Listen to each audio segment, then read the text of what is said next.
Pemerintah Kota Padang mengirimkan bantuan berupa barang dan makanan bagi korban terdampak banjir lahar hujan di Kabupaten Agam dan Tanah Datar. Bantuan berupa beras sebanyak 1 ton lebih, selimut, kasur, dan tenda.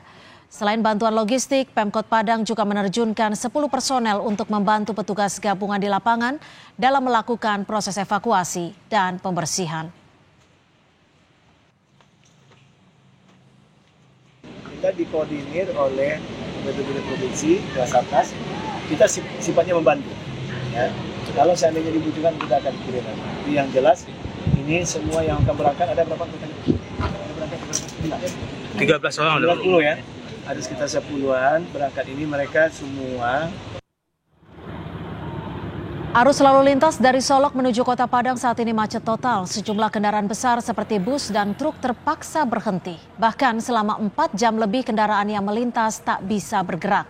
Macet diduga disebabkan akses jalan yang tertutup material longsor di Sitinjoi Lawik, Padang, Sumatera Barat.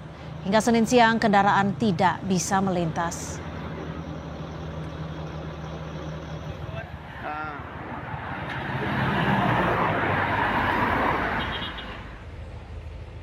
Untuk mengetahui kondisi terkini pasca banjir lahar hujan Gunung Marapi di Kabupaten Agam, sudah bergabung bersama kami jurnalis Kompas TV Muhammad Rizky. Selamat petang Rizky, bisa digambarkan seperti apa situasi terkini di Kabupaten Agam, Rizky? Baik Cynthia, saat sekarang saya sedang berada di kawasan Kabupaten Agam, lebih tepatnya di daerah Kecamatan Canduang.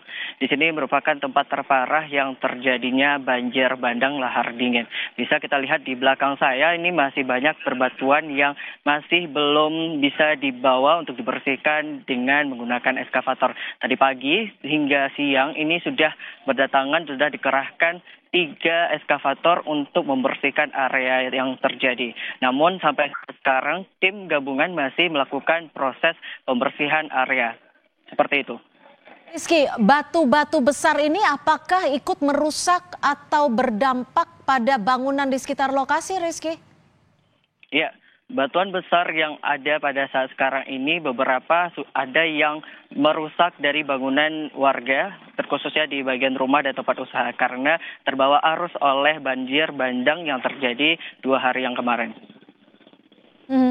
Lalu bagaimana sekarang kondisi dari warga yang terdampak? Apakah sudah ditempatkan di lokasi atau posko pengungsian? Baik, seluruh warga yang terdampak akibat bencana ini sudah dievakuasi dan diletakkan di tempat pengungsian yang berada di sekitar daerah tempat kejadian, dan tempat pengungsian ini berada di sebuah sekolah yaitu di SD 08 Canduang, di mana ada 3 ruangan yang dijadikan tempat pengungsian bagi para warga. Dan selain dari tempat pengungsian, para warga juga mengambil kesempatan untuk mengungsi di beberapa rumah keluarga saudaranya, seperti itu. Kalau di Kabupaten Agam sendiri ada berapa posko pengungsian, Rizky, yang disediakan? Baik, terkhususnya di daerah Kecamatan Canduang yang saya sekarang berada, ini hanya ada 1 tempat pengungsian. Namun di beberapa kecamatan lainnya yang berada di Kabupaten Agam juga terdapat tempat pengungsian, seperti itu. Apa saja yang saat ini dibutuhkan warga dan belum bisa dipenuhi? Baik. Pada hari ini terjadi beberapa permintaan dari para pengungsi, di mana untuk bantuan logistik ini sudah dikerahkan kepada para korban, dan sistem pemberian logistik ini harus menyerahkan kartu keluarga agar supaya penyerahan logistik ini dapat diberikan secara merata. Dan bahkan tadi saya sempat mewawancarai para pengungsi dan mereka mengatakan bahwa ada beberapa bantuan lagi yang dibutuhkan seperti sendal dan pakaian dalam, terkhususnya untuk wanita, dan juga keperluan mandi, seperti itu.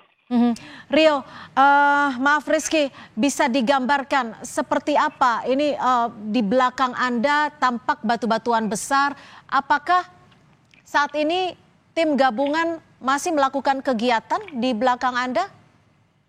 Baik, dapat dilihat di belakang saya ini masih banyak sekali batuan-batuan yang tadi sudah dibersihkan oleh alat berat eskavator, namun belum dipindahkan, tetapi masih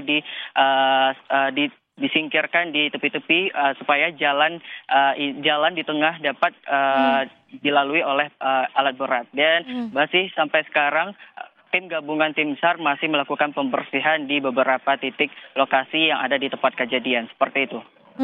Rizky, apakah betul di belakang Anda ini adalah salah satu bangunan masjid yang bisa dikatakan tidak hancur ketika terkena lahar hujan yang terjadi pada Sabtu malam lalu?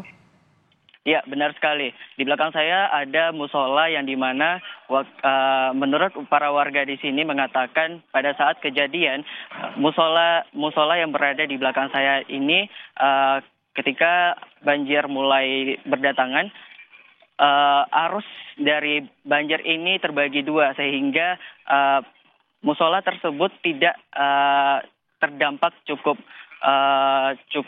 rusak, tetapi terdapat cukup sedang sehingga arus banjir ini lebih mengarah ke rumah-rumah warga dan tempat usaha warga seperti itu.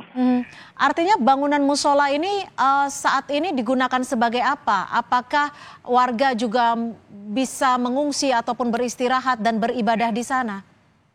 Baik, untuk sekarang musola ini masih belum bisa digunakan untuk para warga mengungsi karena masih ada beberapa benda-benda yang sedikit masuknya ke dalam musola dan tadi pagi hingga saat sekarang masih dilakukan pembersihan di area masjid seperti itu.